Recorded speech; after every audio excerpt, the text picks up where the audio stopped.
May instance ba na minamit kang artista na automatic ramdam mo na ayaw mo sa kanya?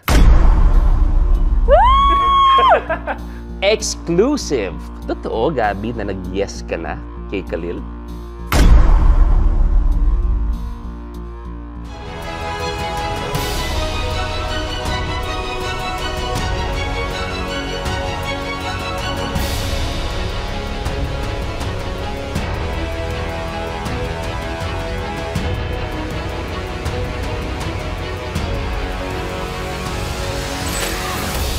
Luis Listens. Hi guys! Welcome to Luis Listens, kung saan etong sinasabi natin at tinatawid na natin, hindi na uso ang kapamilya, kapuso, kapatid, ka-A to Z, lahat-lahat na. And it's an honor na first time makasama siya dahil ang ganda nung encounter kung paano kami nagkakilala, nagkasama, and now kasama ko sa Luis Listens, one of the brightest stars of GMA, Gabby Garcia! Ikasama dyan! Hi, Gabby! Hello, hello! Sa totoo lang, nagkita lang kami sa isang mall. Kaya naisip niya ako, yun nga. Dati pa, bata pa lang ako. Sabi ko, nasa 6 years old pa lang ako. Ganon. Guest ko kaya si Gabby sa show ko. Sabi pero ko, bata pa lang ako, pinapanood na kita eh. Uy, hindi nga. Alam mo ba na nagkabanggaan tayo sa mall? Sabi ng mommy ko sa akin, uy, si Luis at saka si Jessie, I'll say hi. Tapos sabi niya, baka i-guess ka rin niya sa Luis Listens. Totoo po? Totoo po, tita? Sabi niya po? Sabi nun! Si tita nandun po, si tita. Sabi Oo, sabi. kaya nung nag-message ko sa akin, I told her na, tama ka nga. Hindi, actually, babalikan ko lang, nag-Christmas shopping, di ba? We were in a mall, tapos nagkataon na naglalakad ako, kasama ko si How How and other people, tapos nakita ko si Gabby at ang kanyang pamilya. Tapos kumbaga magkukrus silang das namin. Tapos nagbatian kami, nagbatian ng Merry Christmas. Tapos, well actually, kaya, wow, paano ko sasabihin to? Ano yun? Kaya kita gines dito, I think there's no, walang ibang pasikot-sikot na gawin to. May hindi ka nabayaran sa mall. Dito ko na yes. siya. Actually, hindi ikaw. Si tita. Mami. Nakita sa CCTV na may pinili siya at may binulsa. Mami, so, kasi entrapment to. Next time, ay nako, mali yung turo ko sa kanya. Dapat ano lang, subtle lang. Umulak. Kaya mamaya mag-uusap po tayo kasama yung mga security po ng mall. Hindi, I sent a message to Gabby and she was more than warm yung pagsagot niya. And thank you very much. It's an honor. Bata pa lang nga ako, pinapanood na kita. Hindi ko alam kung ma-offend ba ako o magpapasalamat ba ako sa pagkakasabi mo. In fact, ang love life ni Gabby, si Khalil, started sa Pilipinas Got Talent. Yes, Doon siya nagsimula. He's also an Agustinian. He was an Agustinian. Ikaw yung host ng PGT na ilang taon na. Buhay na ba ako, Gabby? Yung pagtinignan mo ako, parang malapit. Oo nga pala, you hosted that one. Yung pagkakasabi mo, parang isang bulate nilang pipirma sa tiyan ko, patay na ako. Grabe! So, kaya kita ginest, bukod sa purpose ng mommy mo. Tama.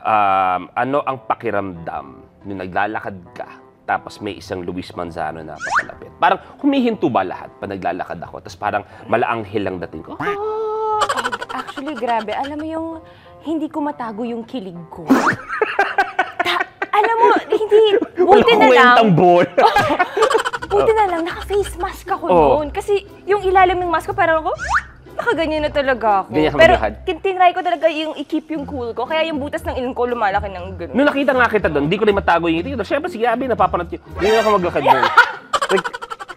Tatawa kayo. Sorry. Ikaw, taon-tawa ka.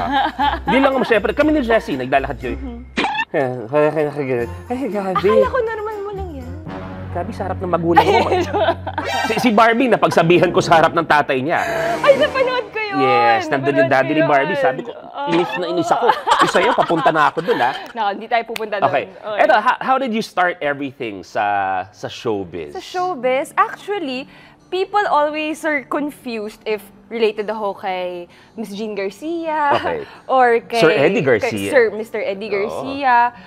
Laging ganun meron nga sa mga TikToks, akala talaga nila galing ako sa showbiz clan. Pero hindi talaga. I'm the only person from my family na pumasok sa showbiz. Actually, I did the whole process. Auditions, pila, callback. Nag-audition pa ako sa PBB.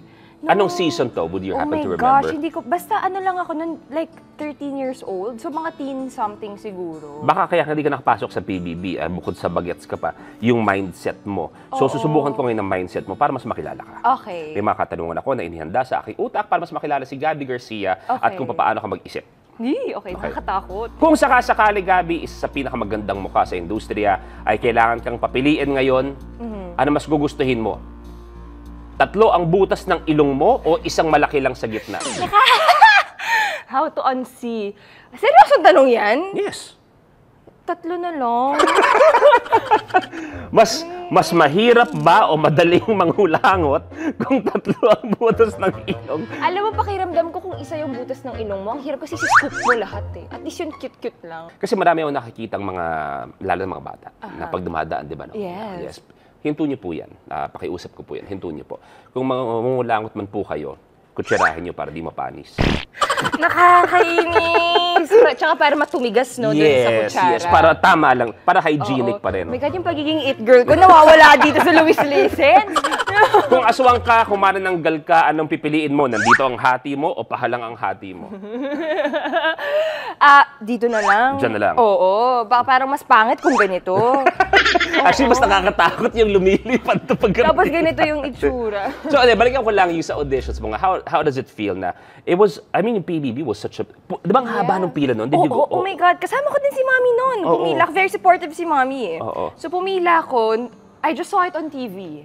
And then, pumila ako sa MOA pa. Sa MOA, dun sa gitna. Tapos, nakaharap ko lahat si Derek Lauren. Actually, I told, di ba nagkaroon ng ABS-GMA collab? I also told them this, na, I actually met you guys when I was younger before because I auditioned for PBB. But parang umabot ako dun sa bahay ni Kuya, parang 3rd callback, and then hindi na ako natawag. Ilang oras kang pumila? Kasi may mga kilala ako ng PBB. Hanggang 5 a.m. Wow. Yeah, hanggang 5 a.m. the next day. Parang, nag-start ako pumila mga morning, and then I finished 5 a.m. Nakaharap ko sila Direct Lauren ng mga 5 a.m. Swerte ka pa, may kilala akong pumila ng PBB. She was 13. Nung sumalang siya, debunan niya. Sino to? Patay na siya. Ganun siya kabilis. Ganun katagal? Parang Benjamin Button ang dating niya. Ayun. Okay, so was it hard for you nung di ka umaabot ng PBB? Oo naman. Siguro that time kasi I was really frustrated. Kasi when I was younger, nagmo-modeling na ako. Yung the usual. Nagti-TV. Nakita kita nung bata ako sa isang shoot na. Sorry na. Alam mo, sila Doc Mia, Doc Nelda, they're my titas. They're our relatives. Okay, I love them to death. Sila Doc Nelda, Doc Mia, sila ang mga dentists ko sa CAD. Yes. So, I never knew that. Yes, we're super related. Like, they're first cousins with my dad. Okay. So, we grew up in one compound. Tapos kumakatok lang ako sa kanilang bata. Ako nagpapabunot ako ng ngipin. Ganun level. And then I saw you one time. Kumakatok ka lang sa nagpapabunot ka ng ngipin? Oo, pag gumagalaw na pinapabunot ko lang. Okay. Ganun. Tapos, when we were younger, may isang shoot for CAD. Iba pa yung pangalan nila that time. You were there. And then, I was there also. I think yung time na yun, kasama pa sina Georgina Will. Yes. Okay. Yun, that shoot. I was super young kasi ako yung magmo-model for the kids. Tapos nandun ka. Sorry! Totoo lang ako. Talagang younger ka din naman nun. Fresh na fresh ka nun. Hanggang ngayon naman, pero mas fresh lang before. Tumataas na. Sino mo? Kita mo, narinig mo yun? Tumataas na ng init ng ulo ko sa'yo, Gabby. So, nagkita tayo before. Slowly, nung nakikita mo na okay, you're getting... Ano yung muna yung allure ng showbiz? Bakit gusto mo sumali? Bata pa lang ako, I really wanted performing in front of an audience. Parang gustong-gusto ko yung energy na nakukuha ko. In short, bida-bida ako nung bata. Pag kunwari may Christmas party, oy, Gabby, sa'yo kayo yung... Yes! 8-8, ganyan. Mismo ako, nag-hosting, pagka hindi naman marunong, pero sige lang. Kasali sa lahat ng org sa school, yan. Ganyan ako nung bata ako, bida-bida nga. So, bakit di ko na lang pagkakitaan yung magiging bida-bida ko? Tama naman talaga, di ba? Eksakto. So, nung napapansin mo nga na, okay, medyo nakikilala ka na, di ba, dami. Gusto ko tanungin nga naalala mo pa ba yung first instance ng nagpa-autograph sa'yo? Oo naman. Yung nagsa-start ako, kasi, ewan ko, common notion ng mga tao about me.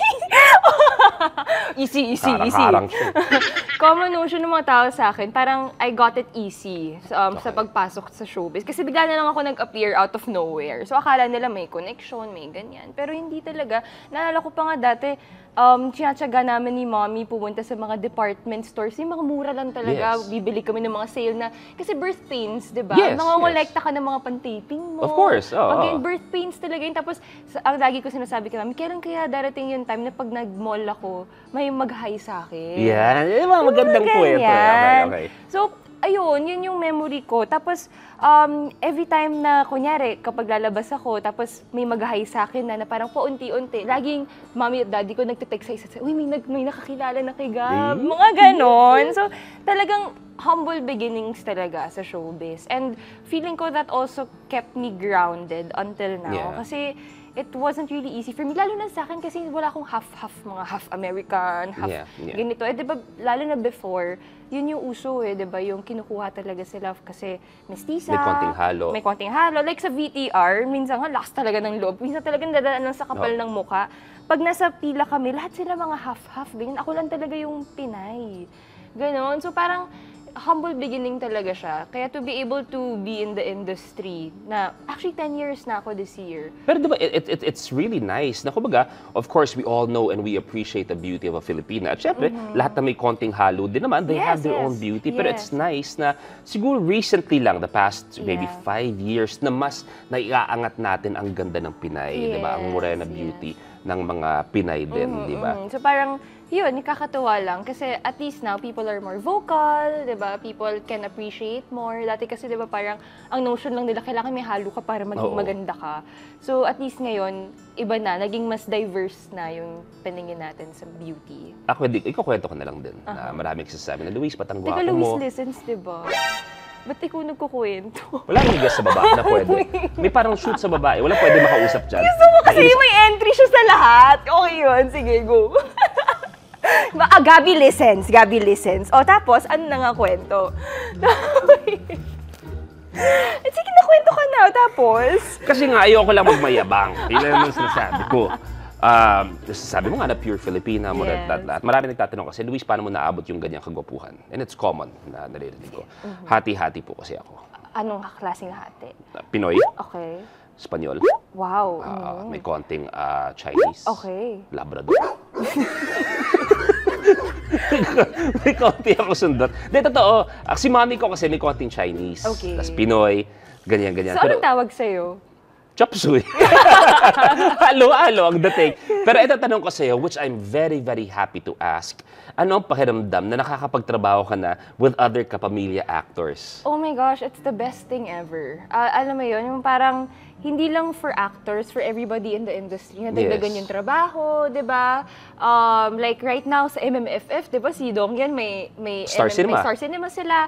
And then on Break My Heart, yung first collab ni ABS and GMA. And then many, many more to come. So, it's nice kasi dati kasi diba grabe yung network wars? Ramdam niyo ba before nun that there's a, you know, we would like to think na kumbaga may tangible wall na siguro within the artistas, parang ramdam ko yung clamor in working together. But I feel like it's more of the audience. Okay. Na siguro sila, naiilang din sila, or parang it's weird lang for them to see one network and one network combined, di ba? Parang ganun. Pero I feel like ever since yung mga artistas, may hidden clamor na for us to work together. And which is nangyayari siya ngayon. And I'm really, really grateful kasi we can all learn from each other. Hindi talaga, like, iba yung culture ni ABS, iba yung culture ni GMA. Yes. And na-experience ko yan with Unbreak My Heart because it was a Dreamscape production and I solely came from GMA since 2014. So parang I've never experienced any other working place. Environment, people, culture, unless nung nag-collab. So talagang ang dami kong natutunan, and na-expose ka lalo na hindi lang pala ganito ang work setting, pwede rin palang ganito. So, feeling ko sana magtuloy-tuloy siya and sana matapos na talaga yung network war. Kasi, alam mo, lahat naman tayo mag-benefit from it. More nice content, di ba? Mas diverse yung artistas, mas masaya. Mga partnership, love teams, ganyan. Oo, mas okay siya and mas maraming opportunities, not just for us but for everybody. Yes, yung mga tao sa likod ng camera, actually sila ang panalo dahil mas maraming napupuntahan, di ba? Yes. How was it working with Jody and Joshua? Oh, the best. Si Ate Jody, it was such an unexpected relationship. Okay. Until now, we're still in touch. I went to her house one time after taping na to, like tapos na yung Unbreak My Heart para mag-bonding, magchikahan. Ano nga sobrang treasured person ko si Ate Jody. And I never knew that it can be possible kasi syempre, in my head, she's Jody Santa Maria. She's one of the best actresses of the Philippines. And sobrang kabado ako na to be working with her. But lagi kasi kami magka-dressing room.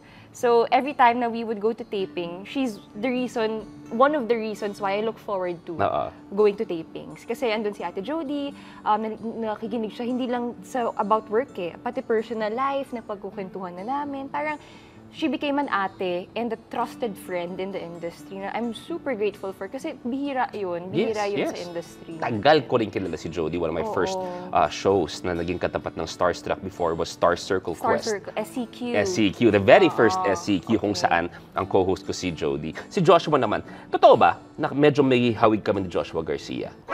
May mga nagsasabi, pag tama daw yung bato ng ilaw, parang hindi mo masabi. Lilinawin ko lang, pag nakaharap o pag nakatalikod, para lang malinaw.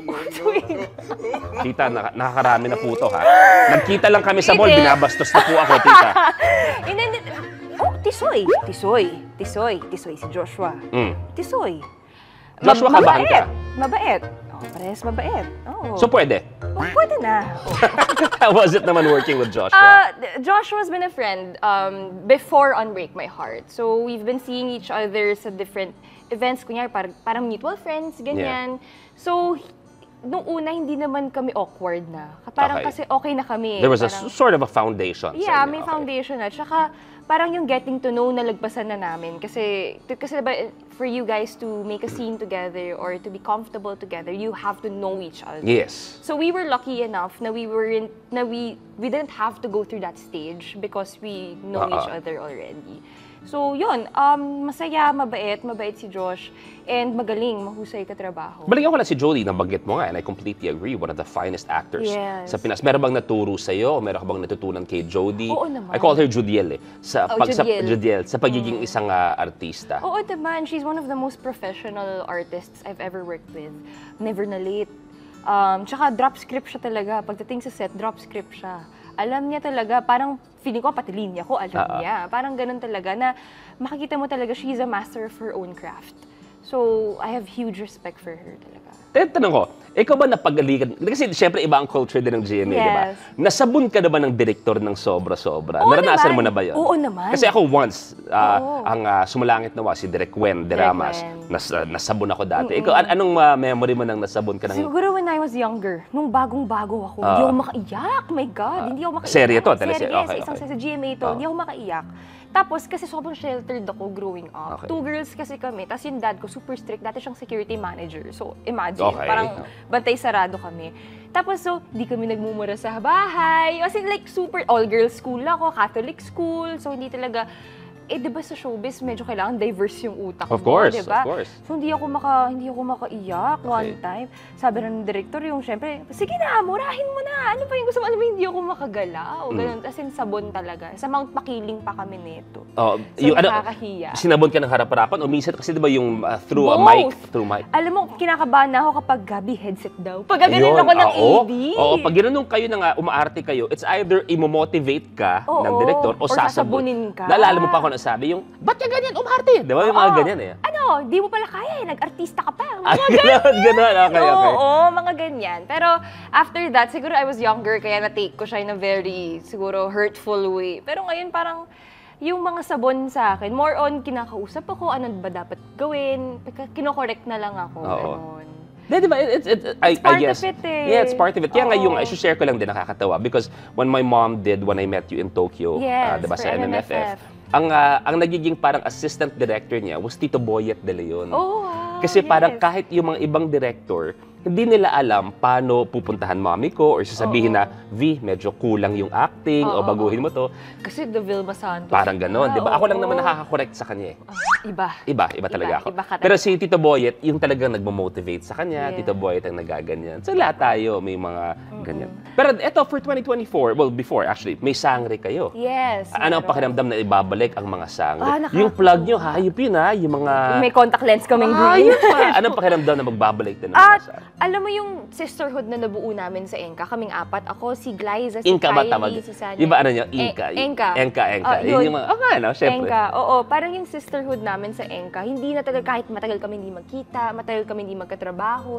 Pag pinagsama-sama kaming apat, nothing changed talaga ever since. Kasi iba yung bond na nagawa namin. So, yung pakiramdam ko na babalik yung sangre and we're gonna be able to play our characters again. Yes. Ano yun? Sobrang nakakakilig, nakakatuwa. And Encantadio opened a lot of doors for me. Yes, and even for GMA. For GMA also, big na show. hanggang ngayon, it's still iconic. Yes. From 2005 Enca until right now, iconic talaga yung mismong serye na yun. So, nakakatuwa and I'm excited kasi madaming bago. And we have new cast members on board with us. So, mas dadagdag siya ng kwento, mas lalaki yung plot, manganak ng manganak yung plot. So, nakaka-excite. Pero may role ka pa na gustong gawin o hindi kaya makatrabaho? For example, kung sa ABS may gusto ko pa makatrabaho, whether it be sa actingan or sa hosting? Sobrang idol ko si Ann Curtis. As in super. I love Ann Curtis so much. We get to work kasi sa Lazada for our brand. Yeah. So every time I see her, alam mo yung feeling na parang gusto ko talaga siya makatrabaho. Nakaka-starstruck pa rin talaga siya. So si Ann Curtis, ikaw, gusto kita makasama. Ano ba? Tapos mga bastusin, gagawin mo. Oo. Hindi Sana. talaga. You're one of the OG hosts na super respected talaga. Thank you very much. I can't even imagine that we're having a conversation now. Thank you. And then, yun, Ann Curtis, ikaw, yes. Kuya Echo. Yan, Kuya Echo. Nice. Iba-ibang putahe ang meron. Ngayon, kung role, may naiisip ka ba? Role? Was there a movie that you watched recently na parang, that's a challenging role na gusto kong magawa? Siguro more on, hindi pa ako nakakagawa ng anything LGBTQIA. Wow. Yung girl romance, yung mga ganon. Feeling ko masaya din siyang gawin. And more on siguro yung mga lady boss girl type talaga. Na magiging pwedeng i-look up ng mga girls ngayon na empowering siya. That's nice. Okay. May ngiti ka ngayon, pero may mga katanungan kami kung saan kailangan mong pumili kung ano ang kaya mong sagutin dahil ito ang bagong sasagot o susubo. Sasagot o susubo? Yun ang katanungan natin. Meron tayong dalawang inihanda para sa iyo na may mga katanungan ako. Kung sakasakali man hindi mo masagot, kailangan mong pumili between Dynamite or Balon-Balunan. Kumakaya ka ba yan? See? Alam mo naman okay lang ako kahit ano kaya ko yan. Kung sakasakali man hindi, ito po ang sasagot o susubo. May time ba na nagkaka-eksena kay ni Joshua na ikay nakaramdam ng kilig? Sasagot na lang ako. At ang kasagutan? Oo, kasi kailangan yun sa eksena. 'Di ba? Pag you're in your character, para mag-work yung eksena, kailangan maramdaman mo talaga yung nararamdaman ng character mo. Na kinikilig. Kung yun yung hinihingi ng eksena, kailangan kiligin ka talaga. Nakaiwas ka sa gizzard. Actually, totoo yan. Gusto ko lang i-share yung kami ni Lloydie, kami ni John Lloyd. Uy, napanood ko yan. Yung In My Life, na nag-kiss kami sa Brooklyn Bridge. Kumbaga, yung kiss ko na yun, tapos when we were walking away, yung napalin ako ng ganun kay Lloydie. Kumbaga, wala sa script yun. Ang truthful, no? Wala. Yung naglalakad kami from the camera, tapos napagano ako sa kanya. Yun, wala. Kumbaga, my character simply did it. So, ramdam ko yun talaga na kailangan mo maramdaman yung nararamdaman ng character mo. Tama. Okay, pangalawa. Nag-aantay ka ba na si Khalil ay lumuhod na sa iyong harapan at magtanong ng isang napaka-importanteng tanong kung will you marry me? Nag-aantay ako? Oo. Kumbaga, medyo naka-raise na yung alert mo, if you will. Yung tipong kung magtali siya ng sapatos, napapaganong ka na. Yung tipong nagmamagandang kuko na ako pag nag-travel kami. Yan.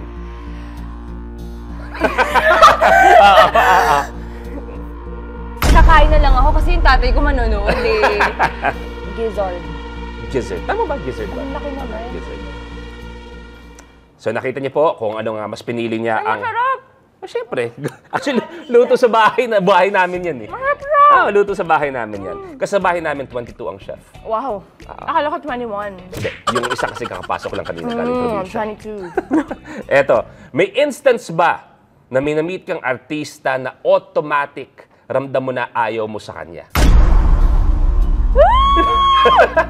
Wala naman pangalan. Walang pangalan. Ay, okay, walang pangalan. Walang pangalan. Or kung pwede yung pag-usapan kung ano yung scenario na napagsabi na, ay, dehin ko siya trip. Pero hindi naman siguro yung ayaw mo agad. Parang mas may, parang, alam mo yung may energy lang na feeling mo hindi kayo swak. Okay. Ganun. Parang feeling ko normal lang naman yun sa lahat ng tao na parang feeling mo parang, ay, parang feeling ko hindi kami, ano kayo, sa humor ba? Or kunwari sa professionalism? Siguro more on parang feeling mo ginajudge ka niya. Ganun. Anong age range niya? Ayan. Mga ka-age ko. Ganyan. Seryoso? Alam mo yung feeling mo, hi, I'm ganito. It's biglang may ganun. Ginanong ka? Oo, parang ginanong ka? Okay. Bakit may initial? Ayoko, kakain na lang ako. Uy, wag initial. Last name. Itodo na natin last name, no? Nung siyempre curious ako, siyempre, di name. Pero anong ginawa mo nung sabi mo nga yung hi, tapos bilang, Hindi, parang ano lang ako. Sumulit na lang ako. Seryoso? Oo, may ganun. Pero feeling ko naman, hindi naman niya intention yun. Baka ano lang, baka curious na talaga siya sa damit ko. Okay, baka ganun curious lang. sa damit mo? Oo. Meron ka bang top 3 list ng mga artistang ayaw mong makatrabaho talaga? Kumbaga, may first 3 names ka bang pumapasok agad? Kailangan ko sabihin? Hindi. Pero pag kunwari, may ganun ba talaga sa'yo? Parang wala naman. Kumbaga, ang gusto ko malaman kung may nakamarka ba sa'yo? Nakamarka? Parang wala naman. Yung wala ka ng effort na maging ka-close pa. Yung parang ganun. Wala talaga. Huwag mo na ipilit. Okay, wala talaga. Inaano ko lang, clear ko lang. Okay. Naniniwala ka ba na mga tao, whether relationship o hindi, ay dapat bigyan ng second chance? Yes. Parang I feel like everybody's sinagot ko na, di ba? Okay lang. Parang feeling ko everybody's entitled to a second chance. May it be relationship or friendships or workmates or whatever. Parang oo, kasi lahat naman tayo nagkakamali. Parang if you'd ask yourself... Sorry. Hindi ikaw. Never pa ako nagkakamali. Tama. 42 years na ako sa mundong to. Hindi nagkakamali. Gotta be perfect ako. I'm sorry. So, I stand ingat corrected. Ingat lang, ha? Sorry, it's a sensitive topic. Nakakasira ka ng image. I'm so sorry. Guys, gusto ko lang i-clear. Mali yun. Hindi yun. Kasi parang, even if you ask yourself, parang ako, gugustuhin ko naman magkaroon ng second chance. Pag relationship naman. Let's say na may isang namangka sa ibang ilog. Ay! As in, ng kabit, gano'n? May difference ba sa'yo if talagang, let's say, kumabit or it was, something that just happened? Ay! May difference ba sa'yo? Naku, wait lang. Iba namang angulo yan. Yan. Pagkat sa cheating, feeling ko kasi once you're capable of cheating, then you are capable of cheating no matter what. Naku, baka mabash ako. No, babalik. Oo, opinion ko lang naman ito. Parang ang hirap kasi mag-trust ulit kung gano'n. Parang kung nakaya niya the first time, paano mo masasabi na hindi niya magagawa the second time? Although people change. Yes. Right? This is just my opinion. Like, it happens to me lang. Yes. Siguro hindi na. Tama din naman. Isa pang napaka-importante katanungan na sana ay masagot mo.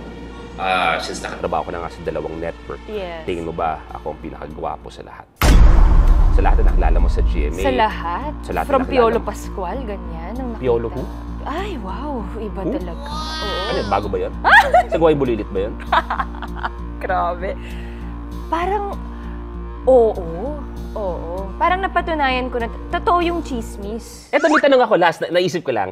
Sabi ko nga, nabalikan ko lang si Khalil. So if you don't mind talking about it, just a bit. Game. Okay. You are a very stunning and talented lady. Thank you. Nagsiselos ka ba? Silosa ka ba? Curious ako. Selosa ba? Kasi si Khalil, syempre, he's also a charmer. Yeah. Ako siguro, cute lang. Nagpapa-cute ka? Cute lang, okay. Oo. Yung cute na selos lang. Parang, for example, he's gonna do a series with another girl. I don't watch. Okay. Parang ganun, I don't watch. Parang, cute lang yung selos ko. Siya kasi wala talaga. Alam mo, minsan napapaisip na ako na, bakit hindi mo lang ka-selos-selos to? May lahat na ng kissing scene nagawa ko. Walang kaselos-selos. Yung parang mapapaisip na ako, dapat ganun? Parang, Ganun talaga. hindi ba ako kaselos-selos? Pero yung, well, healthy relationship naman kasi. Pero ako, cute lang. Parang pa-cute lang, unting lambing, ganyan lang. Pero hindi naman yung selos na mga away levels. ka. Hindi naman, hindi naman. Ano yung dynamic sa relationship? Kasi sa relationship, may aso, may pusa eh. Oo. Di ba? Ikaw ba yung malambing o siya yung mas malambing? Sa relationship, siguro mas ako yung madakdak. Ganyan. Okay. Si Khalil, very quiet. Parang kung sumabog man siya, sobrang sagad na siya. Okay. Pero sa malambing, ako kasi love language ko is affection. Touchy ka, mahal ka. Si Khalil, love language niya is service, acts of service.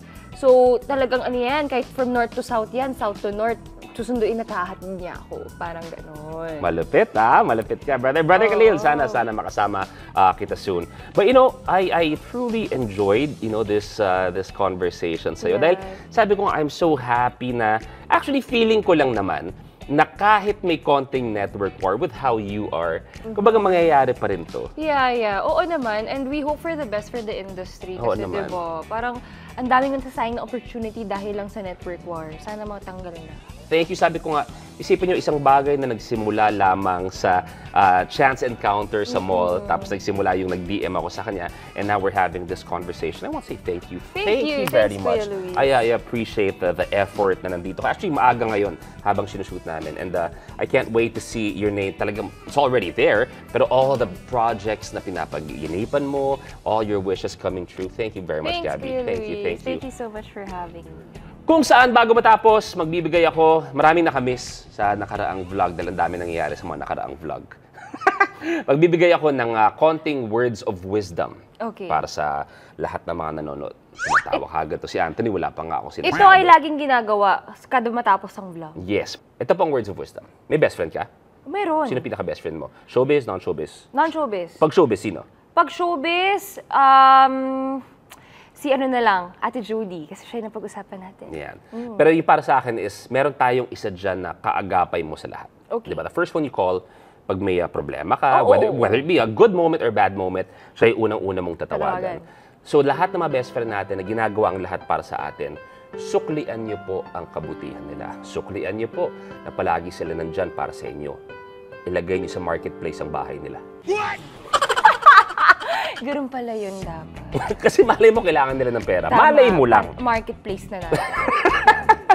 Gabby, thank you very much for being here. Thank you.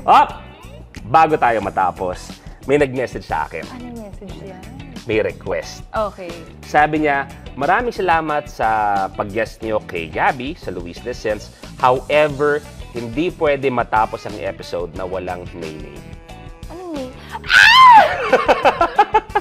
Sino nag-request niyan? May isang nag-message sa akin na kanina lang magkausap kami. Sabi niya, hindi ko kilala to. Hindi mo kilala? Hindi ko kilala si Khalil at all. Hindi ko siya kilala. Alam mo ba yung kwento nitong Naynay na to? Na nag-trend ng sobra. Nakakapikon! Kaya nga, bakit? Kasi hindi ko nagsistart pa lang ako sa showbiz noon. Yes. Siyempre, kahit ano yung paggawa sa'yo, gagawin mo, di ba? Tapos may isang fan meeting na wala lang katuwaan lang. Tapos hindi ko in-expect na mag-10 million views siya. Kadiri. So, para bakit Kadiri? Kadiri, ang pangit-pangit ko doon. According to Khalil, napakagaling mo raw. It's not simply you doing the Naynay, Hindi lang. Ang pagkakasabi niya is, si Gabby, napakagaling mag-Naynay. Sabi niya, bago matulog, pagkagising, before prayer, Naynay pa ang ginagawa niya. Nakakainis. Huwag mo isa-side to side to, Pag ginagawa. Tapos, diretsong pray ka na daw. Inuuna mo pa talaga ang Naynay. Ang ganda. Pwede ba paunlakan mo kami ngayon? Watch me win. Taga. Usog natin to. Alam mo, kailangan i-guess mo dito si Khalil, Ipapag-Gangnam style ko siya. Ito po ang most requested. Actually, baka hindi ko na ipalabas yung interview Ito na lang. Baka gawin ko na lang reel to. Ito po, dahil kung meron man nagsimula ng Naynay craze sa Pilipinas, walang iba yan, kundi si... Uy, hindi ako! Ikaw talaga. Kahit yung kumanta ng Naynay, ikaw ang sinasabi nagsimula ang lahat. Sige. Panindigan natin yan. 5, 6, 7. Don't watch me win! Awkward talaga! May dalawa pa yun. Watch me win! Pag yung pagkakasabi mo na, parang galing talaga ito. Oo, kailangan ganun talaga. Kailangan feel na feel mo 5, 6. Watch me win. Now watch me win. Now watch me win. Ano ba ito? Dinadog show ako? Thank you, Gabby. Thank you very much. Thank And you so much. maraming salamat sa lahat na nanonood ng Luis Listens. Like, share, kung naman trip niyo gawin sa vlog ko, bahala kayo. At marami pa kayong dapat abangan. Thank you. Bye, guys. Exclusive. Totoo, Gabby, na nag-yes ka na kay Khalil? Oo, nag-yes ako. Sa Bangkok. Uy, Tsaka okay. ganda nung nails ko ngayon kay Mimi kasi to. Thanks, Mimi. Thank you. Wow, nag-yes na siya kay Khalil. Khalil, Magkakaroon kami this week. brother, congrats. Enjoy Bangkok.